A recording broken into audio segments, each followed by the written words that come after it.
On a testé les limites de la fibre. D'un côté, on a fait un speed test avec un seul objet connecté versus un speed test avec plus de 10 objets connectés. Et voilà le résultat. Bon, en guise de référence, une connexion normale, on tourne en téléchargement entre 50 et 300 mégabits par seconde et en upload, on est entre 20 et 100 mégabits par seconde. Donc là, on voit que la fibre fait déjà nettement mieux.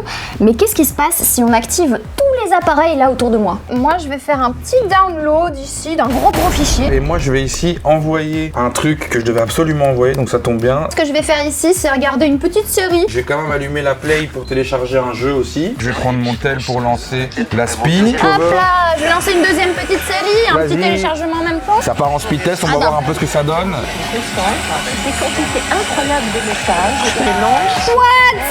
Bon, en vrai, on le voit, hein, en termes d'upload et de download, la fibre, elle s'en sort vraiment bien. On est encore sur des très bons taux. Ouais, et puis en termes de latence, on a quand même 10 appareils là qui sont connectés et qui en plus effectuent des tâches super lourdes. Il y a des téléchargements, des uploads, la petite série en 4K. Donc on est quand même pas mal et finalement, j'ai envie de dire, la fibre, bah, c'est la bête.